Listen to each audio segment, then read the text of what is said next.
as long as I can remember, the north end of Springfield, Massachusetts was considered to be an unsafe and struggling section of the city.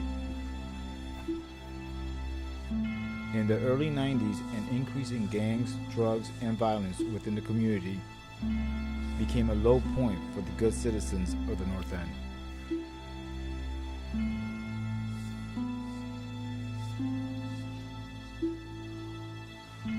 The negative coverage in the media was a black eye for those living in the surrounding communities. It was an intimidating, dangerous, and sad atmosphere for many teens who were easily swayed to the bad habits of street life. The pressure of joining these types of pseudo-organizations presented an option to me and many of my friends.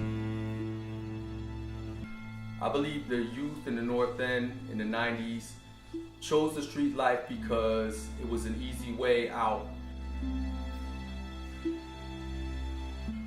Proposition 2.5 killed all of the athletic programs in the middle schools. So a lot of middle school children started hitting the streets, hustling. A lot of these kids came from broken homes where single parents were raising them.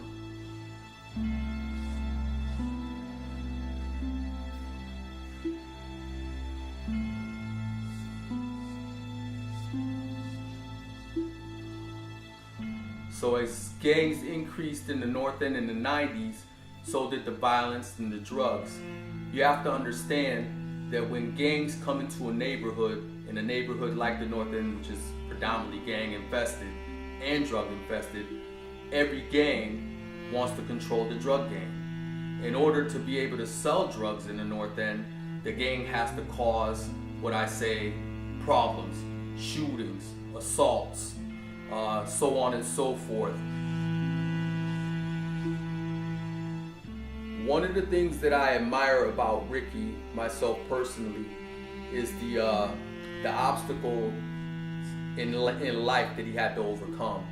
He had the loss of family members, the pressures of the street, not only the gang pressure, but also the drug pressure. In the spring of 1985, my family and I suffered an unexpected tragic event, the passing of my only 3 sisters in an accidental fire. It was devastating to my family and uniquely impacted everyone's life. At the time, Edith was only 12. Darlene, 8. And Janera, 3.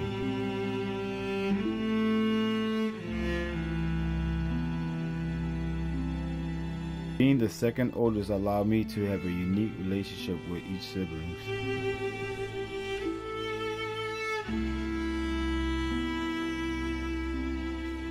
The combination of my loss and the pressures of street life made it hard for me to grow as an individual. The death of my sisters caused me to fall into deep depression for many years that followed. I felt like a time bomb ready to explode and needed to find some help.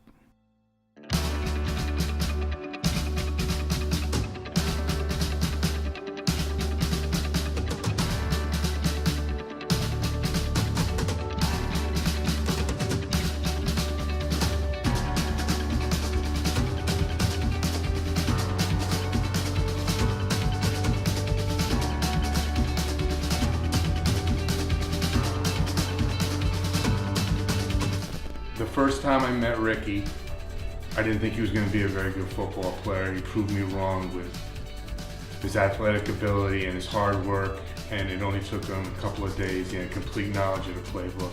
What sets Ricky apart as a football player is his courage. He has no fear. Anything I ask him to do, he would do it. Catch a ball across the middle, lay a block against somebody twice his size. It didn't matter. No back talk, no questions. He just went out and did it.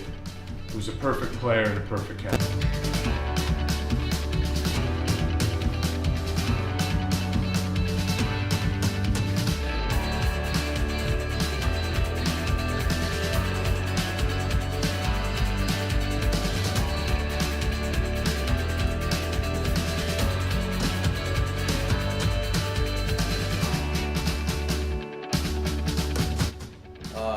lived in a very bad section of the North End when he was young, and it's just as easy to get involved in negativity.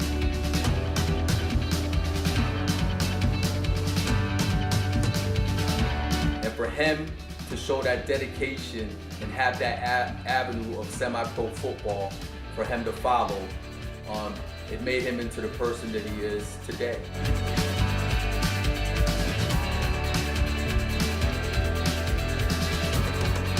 He's just a great person, and I'm very proud of him. If it wasn't for football, I don't think he would have been able to deal with all the pressures he had in his life.